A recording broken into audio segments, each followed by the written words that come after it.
Hepinize merhaba arkadaşlar. Bugün sizlere BİM'den almış olduğum Freesound kulaklık inceleyeceğim. Bluetooth kulaklık. Gördüğünüz gibi geçenlerde gelmişti bu BİM'e ve abim aldı kendisine bu kulaklığı. Ben de kullandım. Onun için de sizlere bir inceleme videosu çekmek istedim. Kulaklığımızın dış kabı gördüğünüz gibi şöyle.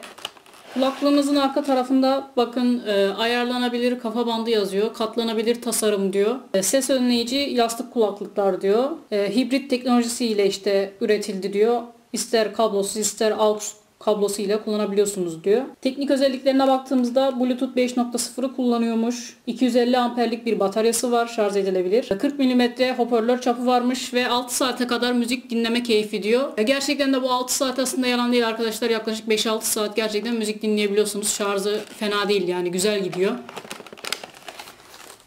Şöyle hemen kutusundan çıkaralım istiyorsanız. Biz biraz hunharca açtık kutuyu ama daha önce de açılımını yapmıştım zaten. Böyle tekrardan sizlerin önünde bir çıkarayım.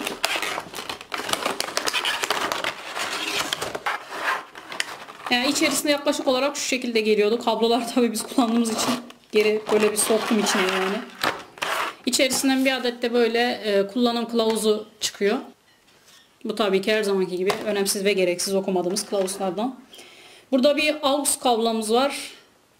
Bir de bağlantı kablomuz var. Aynı zamanda şarj kablosu. Şöyle göstereyim. Evet, gelelim kulaklığımıza. Kulaklığın tasarımı gördüğünüz gibi üst tarafında yine şöyle bir Freesound yazıyor. Yanları kırmızı şeritli, siyah ve kırmızı detaylar kullanılmış. Farklı renkleri geliyordu lakin biz bulamadık. Sadece bu renk gelmiş. Şu kısmında işte açma, kapama, çağrı cevaplama, müziği geçme gibi tuşlar bulunuyor. Ses açıp kapatma tuşları da burada aynı zamanda. Hepsini buradan kontrol edebiliyorsunuz. Diğer kulak kısmı boş bırakılmış. Alt kısmına geldiğimizde giriş kısımlarını görüyoruz. Burada işte aux girişi. Burada şarj için bir giriş. Burada da 2 adet led ışık koyulmuş. Şimdi çalıştırdığımızda da göreceksiniz. Orada da işte Bluetooth'a bağlandığını veya kulaklığın açık ya da kapalı olduğunu anlayabiliyorsunuz. Kulaklığın genel olarak dokusuna baktığımızda aslında çok da fena durmuyor. 50 liralık bir kulaklık için bence güzel bir tasarım olmuş. Tasarım olarak şık duruyor. Lakin şöyle de bir sorun var ki alalı yaklaşık 1 ay falan oldu. Belki 1 ay bile olmamıştır yani. O kadar kötü malzeme kullanılmış ki şu yan tarafları eğer görebiliyorsanız şöyle göstereyim. Bildiğiniz şurası bantlanmış durumda şu an. Her iki tarafında bu şekilde bantlamış abim. Buraları kırılmış. Nasıl oldu bilmiyorum ama vidalar orijinal fabrika çıkışlı çatlak bir şekilde atılmış. Vidalar çatlatmış plastiği. O yüzden çok fazla sağlam olduğunu söyleyemeyeceğim.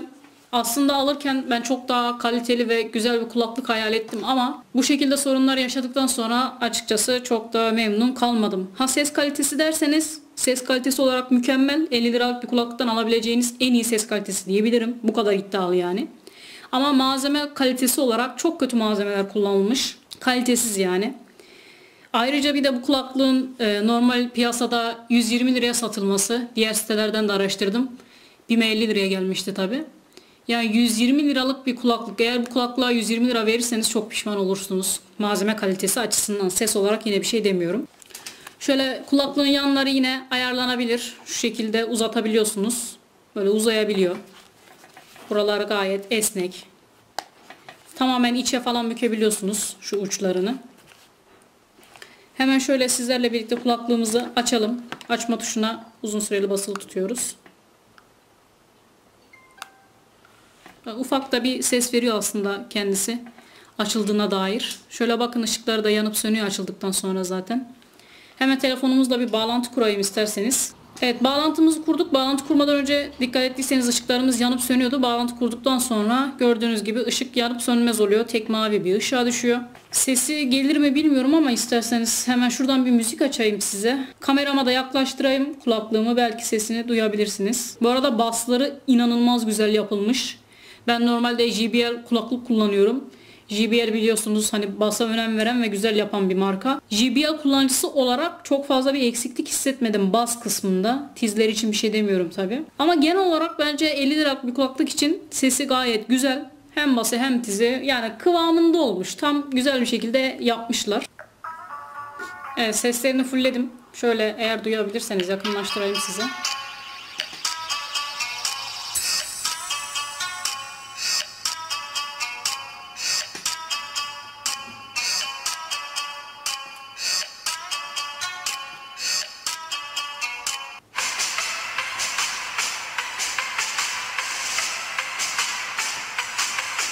Ne kadar duydunuz bilmiyorum ama 2 tane farklı müzik açtım size. Bir de şöyle bir sıkıntısı var. Eğer sessiz bir ortamda kullanacaksanız veya kullanırsanız müziğin sesini çok açtığınızda yanınızda olan arkadaşlarınız da sizin ne dinlediğinizi duyabilir. Böyle de bir sıkıntısı var maalesef. Dışarıya veriyor yani sesi bayağı veriyor.